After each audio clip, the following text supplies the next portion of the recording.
सभी लोगों को प्यार भरा राधे राधे। क्या आपके घर में भी लड्डू गोपाल हैं?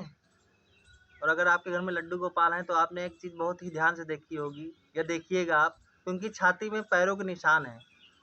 वो पैरों के निशान किसके हैं, कैसे हैं, कब हुए, किस कारणवश उनके हृदय में जो है छाती पर पैरों के निशान है, ये मैं आज आपको बताने जा रहा हूँ। तो बताने से पहले एक बार राधे राधे अवश्य बोल दें, राधे राधे। तो एक बार कई ऋषि मुनि बैठे थे, उनमें चर्चा चल रही थी, बात चल रही थी कि कोई कह रहा था ब्रह्मा जी सर्वश्रेष्ठ हैं, कोई कह रहा था विष्णु जी सर्वश्रेष्ठ हैं, कोई कह रहा था भोलेनाथ सर्वश्रेष्ठ हैं। तो उन ऋषि मुनियों में ऋषि भृगु बैठे थे, वो ब्रह्मा जी के मानस पुत्र थे। तो जब सब ऋषि मुनियों में अब बात होने लगी तो कोई निष्कर्ष उस बात का नहीं निकला, कोई परिणाम नहीं निकला। सब अपनी अपनी बात रख रहे थे, कोई परिणाम ही नहीं निकल रहा था। सब ऋषि मुनियों ने जो है यह बात भृगु जी के सामने रख दी। बोला, हे भृगु जी, हे मुनि श्रेष्ठ, अब आप ही हमारी समस्या का निवारण कीजिए और आप ही हमको बताइए कौन से देवता सर्वश्रेष्ठ हैं। तो उन्होंने कहा ठीक है। वो सबसे पहले पहुँचे ब्रह्मलोक। जब ब्रह्मलोक पहुँचे तो उन्होंने ब्रह्मा जी को नमस्कार नहीं किया। तो यह देख ब्रह्मा जी क्रोधित हो गए। बोले, तुमको अपने पिता से तो सम्मान करना नहीं आता है क्या? तुम यहाँ पर आके तुमने पिताजी सम्मान नहीं किया है, ये अच्छी बात है। तो ये बात देख के वो क्रोधित हो गए। जब वो क्रोधित हो गए तो ऋषि भृगु वहाँ से लौट आए। बोले, ब्रह्मा जी भी क्रोधित हो गए। बोले, अब कहाँ चला जाए? तो अब वो गए भगवान भोलेनाथ के पास।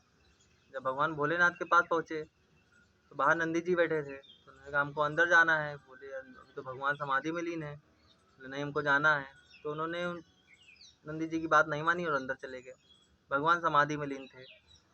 भगवान की समाधि टूटी, भगवान उठे, वो क्रोधित हो गए ऋषि भृगु के ऊपर, क्योंकि समाधि टूट गई।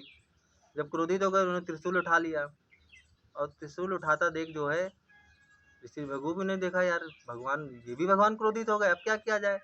तो जब उन्होंने त्रिशूल उठाया तो माता पार्वती ने उनसे हाथ जोड़े, उनकी विनती की भगवान भोलेनाथ की, हे भगवान, आप इनको छोड़ दें, ये ऋषि मुनि श्रेष्ठ हैं, ये हमारे समाज को अच्छी बातें बताते हैं, ज्ञान की बातें बताते हैं, हमारे समाज को अच्छी दिशा में ले जाते हैं, ये मुनि श्रेष्ठ हैं, इनको आप मत मारें। तो भगवान जब क्रोध शांत हुआ उन्होंने उनकी बात मान ली, त्रिशूल लग दिया। तो यह बात को देखकर, यह दृश्य देखकर ऋषि भृगु जो हैं वहाँ से लौट आए। बोले, भोलेनाथ भी क्रोधित हो गए। ब्रह्मा जी थे, भोलेनाथ भी क्रोधित हो गए। अब वो आ गए बैकुंठ लोक।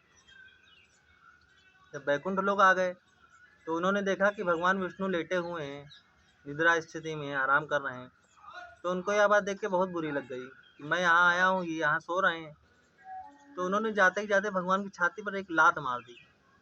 जब भगवान की लात मार दी भगवान विष्णु के, तो भगवान विष्णु उठे, उन्होंने उनके पैर पकड़ लिए।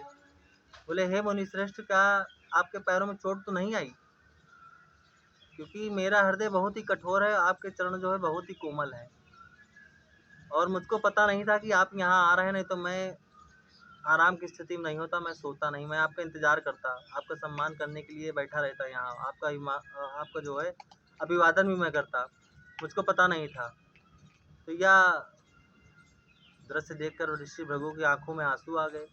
उन्होंने कहा, यह जो भगवान है, इनको मैंने एक लात भी मार दी है, उनके मतलब मन में कोई परिवर्तन नहीं, कोई बातें नहीं है, वही भाव है जो एक लोगों को जो है मुनि श्रेष्ठ के लिए होता है, जो लोग जो है भगवान साधुओं के लिए भाव रखते हैं, इनका वही भाव है लात मारने के बाद भी। तो ये बात से वो बहुत प्रसन्न हो गए। भगवान विष्णु ने कहा कि आपके चरण जो है बहुत ही पवित्र हैं, ये बहुत ही भाग्य से लोगों को स्पर्श होते हैं, और आपने ये चरण हमको स्पर्श करा है, इस वजह से ये मैं आपके चरण चिन्ह जो हैं मैं हमेशा अपनी छाती से लगा कर रखूँगा, इनको मैं कभी अपनी छाती से हटने नहीं दूँगा। तो भगवान ने ये कहा ऋषि भृगु से, और ऋषि भृगु ने भी जब यह देखा तो उन्होंने ये तभी से घोषित कर दिया कि तीनों देव में सर्वश्रेष्ठ शिव विष्णु भगवान हैं। तो वो लौट के आए ऋषि मुनियों के पास, तो उन्होंने अपनी बात बताई कि ऐसा ऐसा वाक़या हुआ, ऐसी ऐसी बात भई और ऐसा ऐसा हुआ। तो उन्होंने बताया कि मैं तीनों देवों के पास गया, तीनों देवों के लोक में गया, तो मुझको सिर्फ भगवान विष्णु ही ऐसे लगे जिनके अंदर क्रोध नाम की कोई चीज़ नहीं है। इतना सब कुछ होने के बाद भी जो है उन्होंने मेरा पूरा सम्मान दिया, मेरा पूरा उन्होंने सम्मान किया, उनके मन में कोई बात, कोई गलान नहीं आई।